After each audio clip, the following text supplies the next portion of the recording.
Hello, Dr. Margaret, and welcome back to Age Better.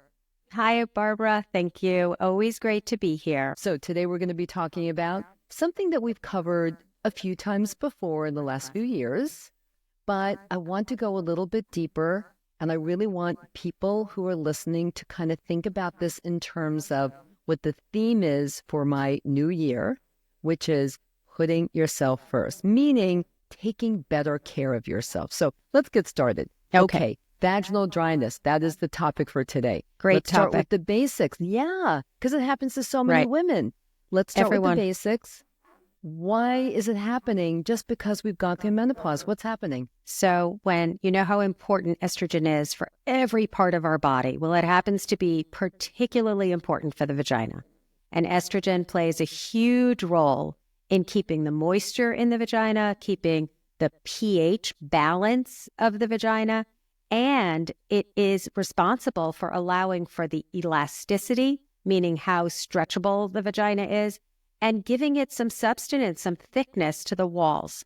So when estrogen levels fall after menopause, over time, the longer and longer that you are without estrogen, the worse all of these symptoms become. The vagina becomes less moist or dry. It becomes less able to stretch and thinner. The walls are actually thinner. And so this is vaginal dryness. And we can talk about the symptoms and the sequelae of what happens. But without estrogen, the vagina definitely has problems. So that's why it's happening. And it happens. And, without treatment, it really will happen to everyone eventually. Now, some people develop vaginal dryness very quickly. And as soon as estrogen is depleted, or even before it completely is depleted, they'll begin to have symptoms. However, other people, it takes a lot longer. It could take 4 years, 10 years, sometimes even 20 years before people start to notice a difference. So it's very variable. And this is something, though, that I think happens to the majority of women as they get older, for sure. Well, right? absolutely. I think we can say that. If untreated, eventually it will happen to everyone. It's just that it's when. As I said, sometimes it's really soon and sometimes it takes a lot longer, but it will happen eventually. Mm-hmm. And then what happens if it is not treated? Well, for some people, nothing happens. But in other people, when estrogen levels fall, the pH of the vagina increases. So normally when estrogen is present in the reproductive years, the pH of the vagina is less than 5. It actually is around 3.5 to about 4.5, but up to 5. After menopause, when estrogen is no longer present, if we don't do something to change the pH can go up to as high as 7 or 8, which is very high. And you can imagine that different bacteria live depending on what the pH is. So when the pH is low, the bacteria is in sort of this perfect balance of the good bacteria, the bad bacteria, and keeping the vagina in its current healthy self. When the pH rises, then different bacteria can come in and overgrow, and that can create infections, vaginal infections, and sometimes even urinary tract infections. So that can be a big negative to not treating. It's not just about the symptoms. It also can have some negative effects on the environment with increasing infection. Mm-hmm. And also, we also know that one of the biggest reasons that women stop having sex is because it can get uncomfortable, even painful. Well, if symptoms, it's so dry, yes. Right? Yes. It's one of the symptoms. But a lot of women say, "Oh, this is just part of aging." Like, okay, this is how it is, right? And then don't really address it. So, what do you say about that? Well, even if it's part of aging, but it's uncomfortable, it certainly should be treated, whatever the reason is. There are a lot of things that happen as we get older, but that doesn't mean that we shouldn't be treating them or preventing them from occurring. So the lack of estrogen and that feeling, the symptoms that can be created include a feeling of dryness. People say, I feel like it's the Sahara Desert. A feeling of burning and itching, that also is a sign. And if some people describe to me a feeling of sandpaper, just this always uncomfortable feeling. One of the tricky things about vaginal dryness is that it has all of these symptoms, but those are often similar symptoms to having an infection or a vaginal infection. So it's important, if you do have these symptoms, one, don't hesitate to reach out to medical provider so that you can get some treatment. And I'll talk about some over-the-counter options for you before you even have to see a doctor. But it is a good idea to make sure that you don't have a vaginal infection, because that should certainly be treated. Right. You know, I have a theme for this year, and all of my Yes. episodes are going to be kind of reflective of this theme. And the theme is put yourself first, Right. even if it's for an hour or 2 hours, or a few minutes. Just put yourself first, everyone. And so, in the spirit of that new theme for this year, let's talk about solutions so that Sure. my listeners, if they are experiencing this, they can feel better and take more control. So Absolutely. let's go over some of the over-the-counter solutions, Yes. as well as the prescription solutions that you would Yes. recommend. Yes. So as I mentioned, the reason that people get dryness is because that there's actually less lubrication or less secretions being made because there's lack of estrogen. So before we talk about estrogen as a supplement, let's talk about ways that we can sort of go around the symptoms. So sometimes we want to bring in more moisture, since that's one of the effects. So moisturizers, vaginal moisturizers, and there are different types of moisturizers, one that contain hyaluronic acid and ones that don't contain hyaluronic acid. Hyaluronic acid happens to be a fantastic supplement. It's over the counter, and there are different brands, but really work well to be able to restore some moisture to the vagina. So that's one option. Another thing is to try to increase the elasticity or movement of the walls of the vagina. And so people use different types of oil, such as coconut oil, also over the counter. And then you mentioned for sexual activity. So to be able to be a little more comfortable during intercourse, if that is the activity that you're choosing, a lubricant. So different from a moisturizer. Moisturizers bringing moisturizer into the environment that you can use all the time. And then a lubricant would be used during sexual activity. And those can be different types over the counter as well. You can have water-based lubricants, you can have oil-based lubricants, and you can actually have silicone-based lubricants. And there are many of them available on the market that people can use. And different people have different preferences. So that's the difference between moisturizers and lubricants. Lubricants are when you're having sexual activity. Right. Moisturizers are really kind of something And that moisturizers you do are just bringing the water or on a regular basis. The liquid in. And it is good to do on a regular basis, because the more that you're doing, the more helpful it's going to be. And do you have any recommendations? Because I know people are going to be asking for moisturizers, maybe not the lubricants, but for moisturizers. Do you recommend I do. something? I mean, I have my ones that I usually recommend. There's an over-the-counter hyaluronic acid suppository that I really like called Reverie, and that's sold. You can order it online, and that one is really nice. There are other hyaluronic acid products that are also available that people like, different creams. There are ones that have hyaluronic acid that are external as well as internal, something called VIA. And then another moisturizer is Replens, which is nice, like you're replenishing the vagina. I think that's a catchy name. That's another one that I really like. But that was over the counter. So what about the prescription ones? Like, I personally have been using something called, Uvafem. That's just a brand name, but it is estrogen, but topical. And I've been using that since I turned 50 and went through menopause. So 18 years. And it seems to be working for me.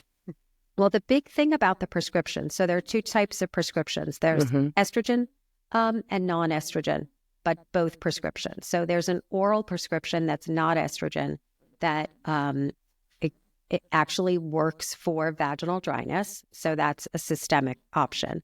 And of course, any of the kind of systemic estrogens are going to help the vagina. But Meaning hormone therapy. And that will help vaginal dryness. But you don't have to go on hormone therapy, because as we know, that's not right for everyone. And we'll have plenty of other episodes where we'll be able to go over the advantages and the disadvantages and who it's right for and who it's not right for. And the fact that when you use estrogen systemically, you always have to have something to balance if you have a uterus so that you don't get uterine hyperplasia. However, today we're going to talk about just the local treatments. So there is a prescription, many prescription medications for estrogens that are just local. In other words, only used in the vagina. Right. And these work really, really well. And there are many different options. There are vaginal inserts like you're talking, which is a tablet. Mm-hmm. And there are different brands. The one you mentioned is a generic of Uvifem, but there's also Vagifem. There's also a very small suppository, similar to a tablet. The ones that you're describing, Vagifem and Uvifem, have applicators. There's one called Invexi, which is an estrogen small suppository that doesn't have an applicator. That's very easy to use. And then there's an Estray, which is a small ring that's inserted into the vagina, and you can leave it in for 3 months. And over time, it just releases a tiny bit of estrogen, which does all the same effects that the tablets or the suppositories can use. In addition, probably the most popular, but maybe a little messy, are the vaginal creams. And there are different brands of that. There's Premarin vaginal cream, there's estrase vaginal cream, there's estradiol cream, different types of creams that can be prescribed that you can use in different dosages to be able to restore the normal vaginal epithelium. What's amazing about these products, the vaginal products, is that you can be any age to start. You can be 20 years from menopause and begin. You don't have to be restricted like you do with systemic hormone therapy. So that's one beautiful thing. The other thing that's really great about them is they work really well. And it may take a little longer if the vagina is more dry or drier, but it really will work. So that's great. And you can combine them. You can use a tablet twice a week and then a cream externally. You can use, any variety can really make a difference in not only restoring the moisture, restoring the thickness, restoring the stretchability, and alleviating the symptoms.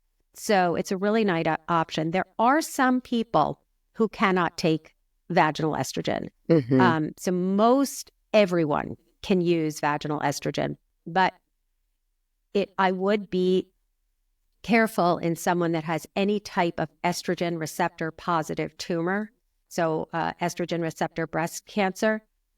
Right now, we pretty much think that estrogen vaginally is safe even for people that have breast cancer. But I would definitely check with your doctor before going ahead and doing that. Mm-hmm. But one group, which are people that have breast cancer that's estrogen receptor positive and are on an aromatase inhibitor to prevent recurrence, those individuals I usually hesitate before giving a vaginal estrogen.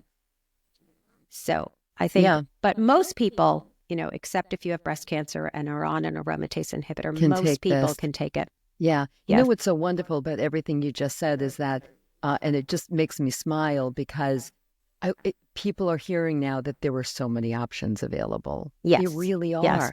Either over the counter, online, when you're having sex, when you're not having sex, just regularly, as well as prescription through your healthcare provider. Right. There are options. And that's why women should, as you say, in every single episode that we've ever recorded together, no woman should ever suffer. Well, right? I do feel that way. And I think fortunately, people are in general much more comfortable bringing up the idea of vaginal dryness and talking about vaginal dryness and really seeking out help. I know there are still individuals that do hesitate. And so I encourage you to feel a little bit more comfortable with your doctor because the doctors are not uncomfortable. They're ready to hear your issues and they want to help. So I would say go ahead and give it a try and bring it up. Many doctors will ask, especially on a first visit, do you have any vaginal dryness? Are you having any burning, any itching, any difficulty with intercourse? Many people will ask, but some don't. And if they don't take that as a sign that they don't want to talk about it. Go ahead and, give them a chance to be able to help.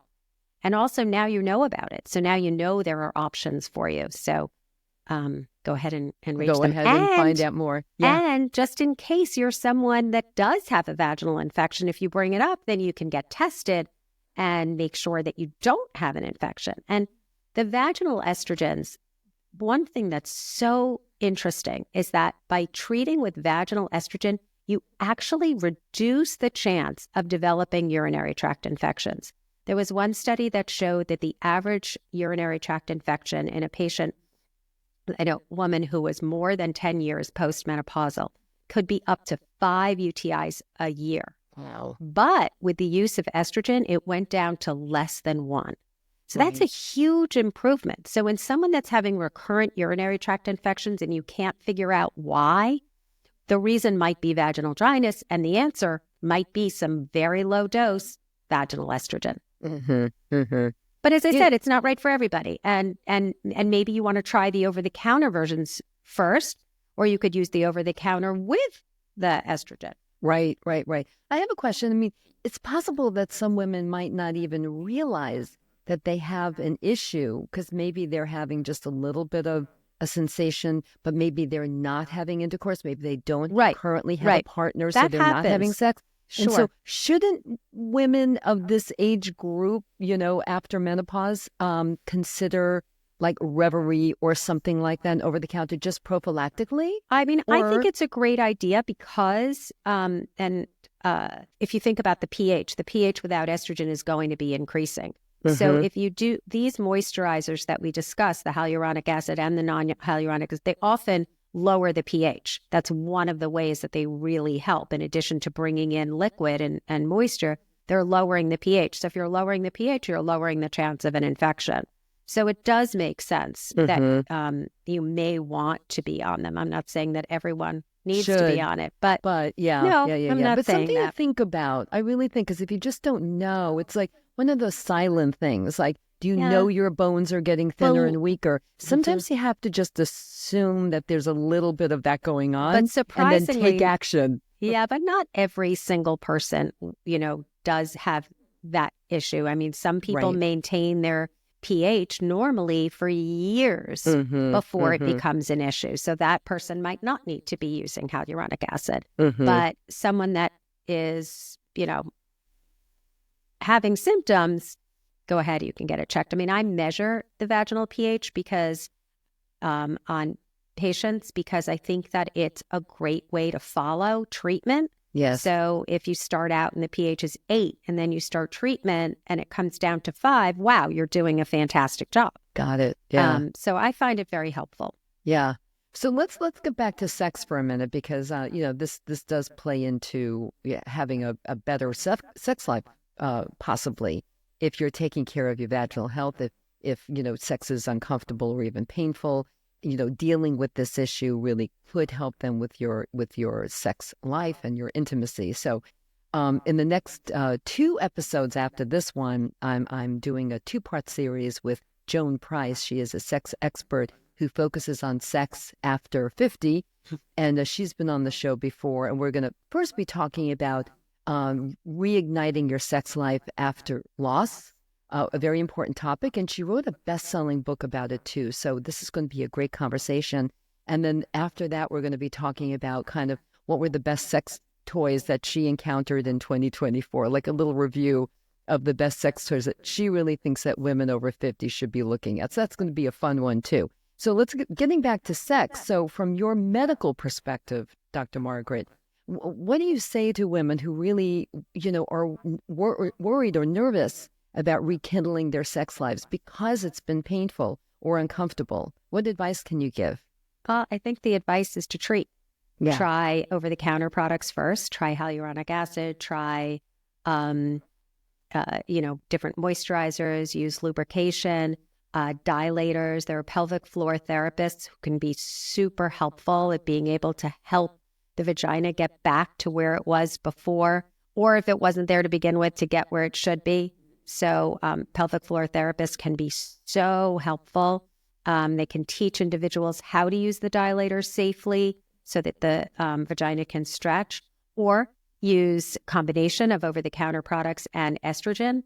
And for those individuals where that doesn't work or they can't take local vaginal estrogen treatment, there are laser treatments that can be effective to be able to help the tissue become stronger, bring more moisture, and become more elastic. So I think the answer is get help. Get help. Definitely get help. Stop for a minute about the laser. Let's go back to that. How do you feel that has done for patients who have come to see you, Right. who have had that procedure? I Does think it it work? works really well. I Mhm. do. It works really well. You have to update it. So it's a series of 3 treatments, and then every year you do 1 treatment. Got So it. it's 3. But it is very effective. It's very expensive. So it might not be for everyone, but it does seem to Right. work well.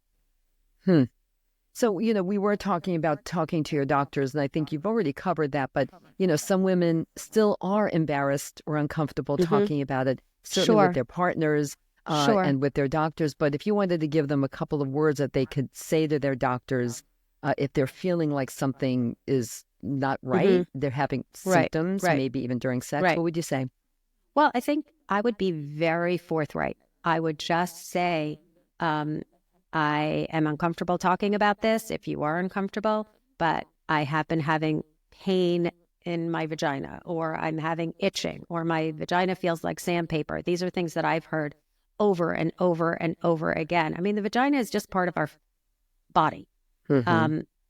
Given that what I do in reproductive endocrine and, that's a very important organ in terms of all types of what your body needs and does. Certainly in my family, the vagina comes up in dinner conversations all the time. So you may as well, talk about your arm, you talk about your vagina, So I think, just recognizing that it's just a part of our bodies. And if it's bothering you, then I can pretty much assure you that a doctor is going to want to help you make it not bother you. So please feel free to reach out. And if you don't feel comfortable with the doctor that you're seeing, you could reach out to a different doctor, or you could Absolutely. reach out to a different healthcare provider to get some assistance with this. And try something over the counter first. Maybe that will do the trick. And then you don't have to tell anybody. You can Good do it all point. by yourself. Yeah, good. I like that idea. Self-care. You can even do Self-care, it. everyone. Right. Try it out. Okay, I was very lucky, and I know I've said this before in one of our episodes, Dr. Margaret, but I was very fortunate when I went through menopause. I was about 50, and then I went to see my beloved doctor, and he who delivered both of my babies, and he's the one who said to me, "Oh, I am going to put you on a Right. topical estrogen," and so there Right. you have it, and I've Right. been on it ever Exactly. since. And So I was there very are lucky. obvious signs to a doctor who's doing an exam. You can often see evidence of vaginal dryness. The tissue becomes paler, and the opening is narrower, and the tissue just doesn't stretch as well as it used to. So there really are obvious signs that the lack of estrogen is present. And fingers crossed then, if your doctor does see signs, that he or she actually says something and has that conversation with you. That's always the hope. So we've talked about actual, applications of lubricants and moisturizers and prescription medications too that do work. What about lifestyle things that we can do, things we can eat Right. or not eat, or anything out there that we should be thinking about for better vaginal health? I think what keeps you healthy will also keep the vagina healthy. So hydrating well, not smoking, that is a big component, not drinking a lot, staying active and healthy.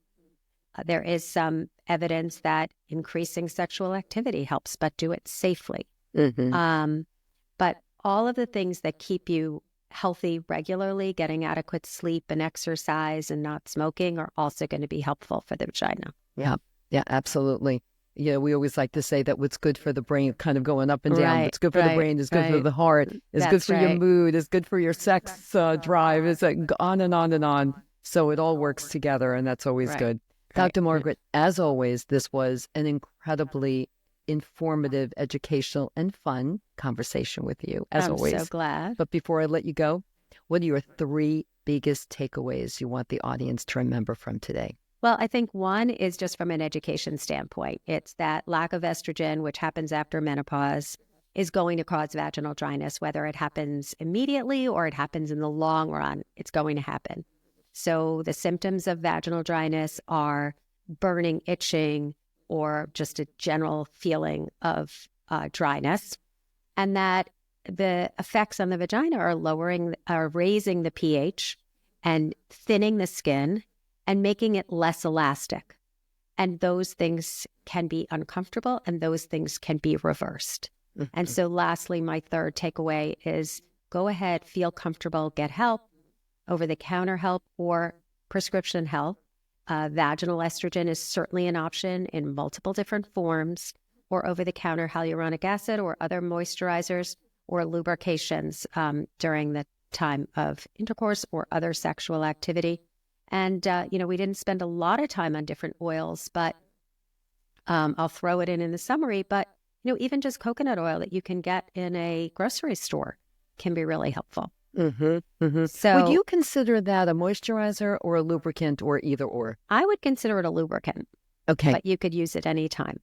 So my overall is just stay healthy, be well, don't hesitate to reach out, and vaginas are important. Yeah. And in fact, thank you, Dr. Margaret. If you all have any follow-up questions for Dr. Margaret, just email them to me at agebetterpodcasts@gmail.com, and I will get them to Dr. Margaret, and I will get you your answers whenever she can get them to us.